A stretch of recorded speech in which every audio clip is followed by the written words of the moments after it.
साथियों, shortcut math में आपका स्वागत है। मैं धीरज एक 10th का एक महत्वपूर्ण टॉपिक थेल्स प्रमेय बताने वाला हूं, जो किसी भी एग्ज़ाम में यह 5 नंबर का पूछता है। चलिए इस थ्योरम को हम लोग देखते हैं। थ्योरम सिद्ध करने के लिए हम लोगों को 5 चरण से गुजरना पड़ता है। सबसे पहले साधारण प्रतिज्ञा लिखना होता है, उसके बाद में विशेष प्रतिज्ञा, उसके बाद में सिद्ध करना, और उसके बाद में रचना, और उसके बाद में प्रमाण। पहले हम लोग देखते हैं कि साधारण प्रतिज्ञा में क्या लिखेंगे। तो साधारण प्रतिज्ञा में जो क्वेश्चन रहता है वही लिखते हैं। चाहे अगर क्वेश्चन नहीं दिया होगा तो आप लोगों को क्वेश्चन याद करना पड़ेगा। क्वेश्चन पूछता है इस तरह से, यदि किसी त्रिभुज के एक भुजा के समानांतर एक रेखा खींची जाए तो त्रिभुज के अन्य दो भुजा को एक ही अनुपात में विभाजित करती है। या आप लोगों से एग्जाम में क्वेश्चन पूछेगा कि थेल्स प्रमेय को लिख कर सिद्ध करें। चलिए हम लोग यानी इस थ्योरम को सिद्ध करते हैं। आप लोग लेकिन क्वेश्चन को याद कर लीजिएगा। साधारण प्रतिज्ञा, यदि किसी त्रिभुज के एक भुजा के समानांतर एक रेखा खींची जाए तो त्रिभुज के अन्य दो भुजा को एक ही अनुपात में विभाजित करती है। चलिए हम लोग विशेष प्रतिज्ञा में देखते हैं कि क्या लिखना हो। तो हम लोग को यह फिगर जो दिखाई दे रहा है, यह फिगर क्या है? तो माना कि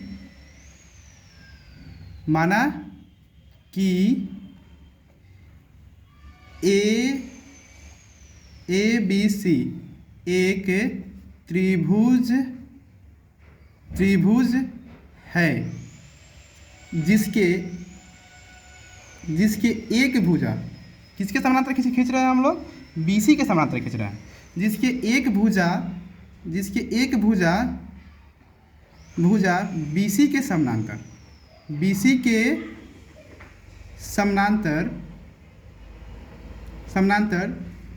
DE एक रेखा खींचा जो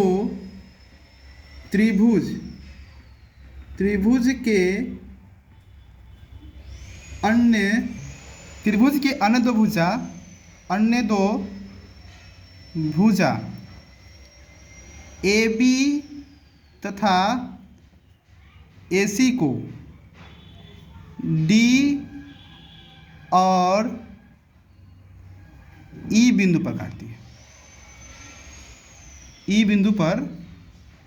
काटती है। फिर से एक बार हम लोग इसको दोहराते हैं। माना कि ABC एक क्या चीज़ दिखाई दे रहा है? ABC एक त्रिभुज है और इसके एक भुजा BC के समानांतर ही नहीं खींच रहे हैं रेखा। तो जिसके एक भुजा BC के समानांतर D एक रेखा खींचा जो त्रिभुज के अन्य दो भुजा AB तथा AC को D तथा E बिंदु पर कथी कर रहा है? काट रहा है। विशेष प्रतिज्ञा आप लोगों से हो जाएगा। अब हम लोगों को दिखाना है कि सिद्ध करने में क्या चीज़ दिखाना है।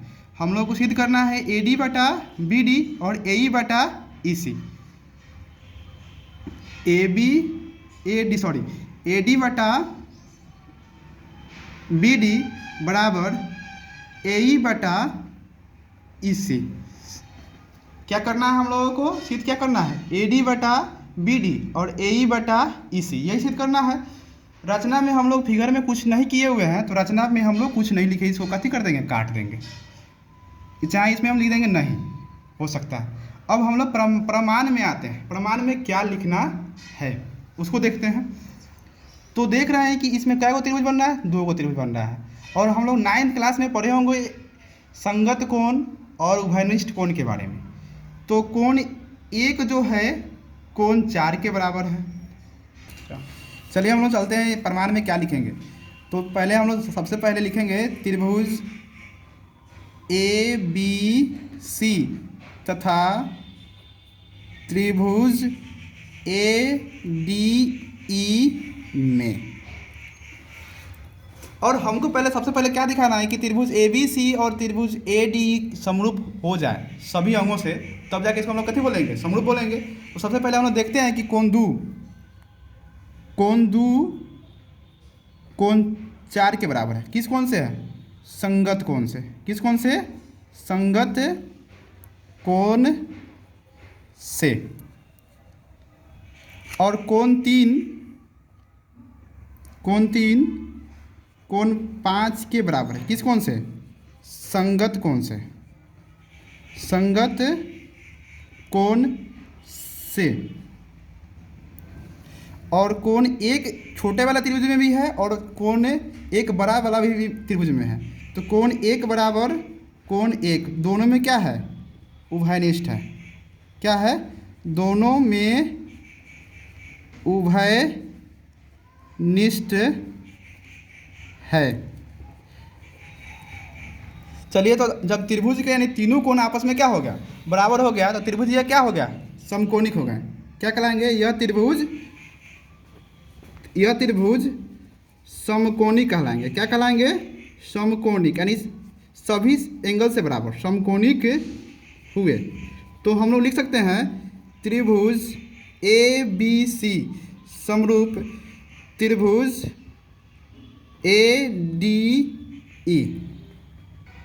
जब त्रिभुज क्या हो गया? समरूप हो गया, तो इसके संगत भुजाओं का अनुपात भी क्या होगा? बराबर होगा। जैसे कि AB क्या हो जाएगा? AB बटा AD, AB बटा AD बराबर AC बटा AE। क्या हो जाएगा? AB बटा AD AC बटा AE। अब हम लोगों को आगे देखते हैं। हम AB को लिख सकते हैं, AB को हम लोग लिख सकते हैं AB equals to AD plus BD।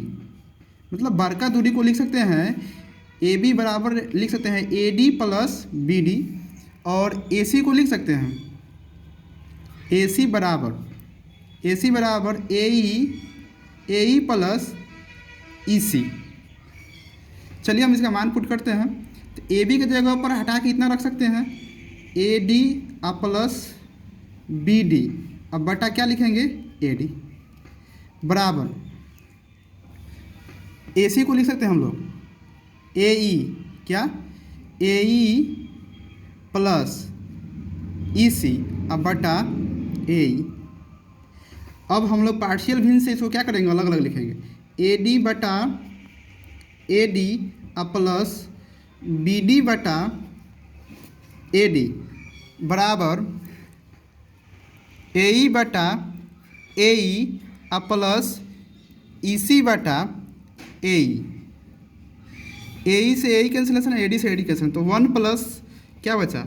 BD बटा AD बराबर 1 प्लस EC बटा AE। अब दोनों तरफ एक है, एक ई प्लस में इधर आ जाए तो माइनस में जाए, इधर से इधर कैसे कर देंगे? काट देंगे। तो BD बटा AD बराबर EC बटा AE बचा। तो हम लोग क्या करेंगे? दोनों तरफ क्या लिखेंगे? दोनों तरफ पलटने पर तो हो जाएगा AD बटा BD और AE बटा EC। हमको सिद्ध करना था AD बटा BD और AE बटा EC। कैसे सिद्ध करना था? हमको सिद्ध करना था AD बटा BD बराबर AE बटा EC, यह आ गया PD। चलिए नेक्स्ट वीडियो मिलते हैं।